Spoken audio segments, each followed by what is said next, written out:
নির্বাচন কমিশন যদি স্বাধীন হন এবং সক্ষম হন তাহলে তিনি প্রমাণ করুক আগামী ২৪ ঘন্টার মধ্যে এই সন্ত্রাসী হামলার জন্য এবং এই হত্যা চেষ্টা হামলার জন্য ব্যারিস্টার রুমিনকে গ্রেপ্তার করে উনি প্রমাণ করুক উনি স্বাধীন, উনি প্রমাণ করুক ওনার সক্ষমতা রয়েছে, উনি সন্ত্রাসীদের গ্রেপ্তার করতে পারেন। আমরা প্রথমত হচ্ছে বিএনপি নেত্রী রুমিন ফারহার নেতৃত্বে আজকে এনসিপি নেতা আতাউল্লাহ সহ অনেক সিনিয়র নেতাদেরকে ন্যাক্কারজনক হামলার এবং যে সন্ত্রাসী কায়দা হত্যা চেষ্টার নিন্দা এবং প্রতিবাদ জানাই।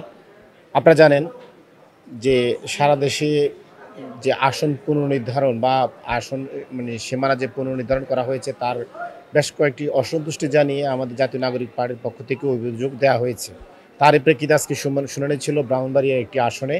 সেখানে আমাদের প্রার্থী ছিলেন আতাউল্লাহ সাহেব, উনি আজকে শুনানিতে অংশগ্রহণ করছে, কিন্তু ব্যারিস্টার রুমিন ফারহানা নেতাকর্মী সহ শুরু করে ওনারা শুরু থেকে আজকে ওনাকে কথা বলতে দেয়নি। এক পর্যায়ে ওনাকে ধাক্কা দিয়ে মাটিতে ফেলে দেয় এবং টানা হাসরা করে মারধর করে এবং সম্পূর্ণ ঘটনা ঘটেছে ইসির সামনে। ইসি তখন তার চেয়ারে বসা ছিলেন। আমরা দেখেছি ইসি এখানে নীরব ভূমিকা পালন করেছে, নির্বাচন কমিশনের কর্মকর্তারা নীরব ভূমিকা পালন করেছে, প্রশাসন নীরব ভূমিকা পালন করেছে। আমরা এই পক্ষপাতমূলক আচরণের তীব্র নিন্দা এবং ধিক্কার জানাই। আমরা শুরু থেকে বলেছি এই নির্বাচন কমিশন কোনো মতেই নিরপেক্ষ নয়। তিনি বিএনপির মুখপাত্র ভূমিকা পালন করছেন, বিএনপির দপ্তর সম্পাদকের ভূমিকা অবতীর্ণ হয়েছেন এবং বিএনপি যাই বলছেন তিনি তাই করছেন এবং উনি কোনো মতে পুরাতন কাঠামোর বাইরে যেতে চাচ্ছেন না এবং উনি বিএনপিকে যতটুকু প্রিভিলেজ দেওয়ার দরকার সেটাই করেছেন। যার প্রমাণ বিএনপির সন্ত্রাসী রুমিন ফারহানা আজকে আমাদের দলের সর্বোচ্চ নেতাকে হামলা করেও, সিনিয়র নেতাদের হামলা করেও তার সামনে দিয়ে নির্বিঘ্নে পালিয়ে যাচ্ছে, বেরিয়ে যাচ্ছে। অথচ যদি উনি সক্ষম হতেন, স্বাধীন হতেন, তাহলে রুমিন ফারহানাকে উনি শাস্তির আওতায় নিয়ে আসতেন এবং নির্বাচন কমিশন তার সক্ষমতার প্রমাণ দিতেন। আমরা আজকে বেশ কয়েকবার দাবি জানিয়েছি, নির্বাচন কমিশন যদি স্বাধীন হন এবং সক্ষম হন তাহলে তিনি প্রমাণ করুক আগামী ২৪ ঘন্টার মধ্যে এই সন্ত্রাসী হামলার জন্য এবং এই হত্যা চেষ্টা হামলার জন্য ব্যারিস্টার রুমিনকে গ্রেপ্তার করে উনি প্রমাণ করুক উনি স্বাধীন, উনি প্রমাণ করুক ওনার সক্ষমতা রয়েছে, উনি সন্ত্রাসীদের গ্রেপ্তার করতে পারেন। আমরা ওনার এই সক্ষমতা দেখতে চাই। অন্যথায় আমরা মনে করি উনি বিএনপির দপ্তর সম্পাদক ভূমিকা পালন করে এই দায়িত্ব পালন করার কোনো নৈতিক অধিকার ওনার নাই। উনি পদত্যাগ করলে দেশের মানুষ সবচেয়ে খুশি হয় এবং আমরা চাই এই নির্বাচন কমিশন পুনর্গঠন করা হোক। এই নির্বাচন কমিশন পুরাতন ফ্যাসিস্ট কাঠামোর নির্বাচন কমিশন।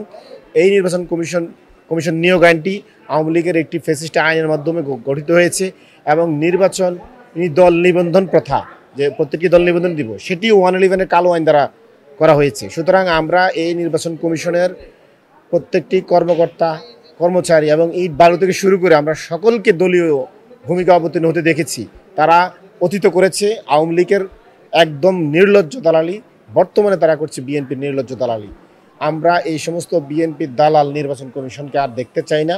আমরা জনগণকে বলবো আপনারা এই সমস্ত নির্বাচন কমিশনকে অনাস্থা জানিয়ে রাজপথে আন্দোলন নামুন। কি ব্যাখ্যা দিবে? নির্বাচন কমিশন তো সরাসরি তিনি চেয়ারে বসা, তার সামনে একজনকে হত্যা চেষ্টার উদ্দেশ্যে হামলা করা হয়েছে, মারধর করা হয়েছে, তাকে মাটিতে ফেলে দেওয়া হয়েছে। তাহলে এখানে আর উনি তো কোনো বিচারে করেন না, ওনার সামনে দিয়ে সন্ত্রাসী বুক ফুলি বের হয়ে গিয়েছে এবং সন্ত্রাসী উল্টা রুমিন ফারহানা ঘোষণা দিলেন তিনি চাইলে আরও গুন্ডা নিয়ে আসতে পারতেন।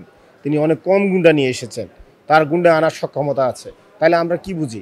নির্বাচন কমিশন এই সমস্ত গুন্ডাতন্ত্রকে উনি এখানে প্রশ্রয় দিচ্ছেন এবং গুন্ডাতন্ত্রকে উনি বহাল রেখে একটি ক্ষমতা হস্তান্তর করতে চাচ্ছেন। উনি আসলে মূলত বাংলাদেশে ফ্রি ফেয়ার এবং লেভেল প্লেইং ফিল্ডের একটা ইলেকশন করতে চাচ্ছেন না।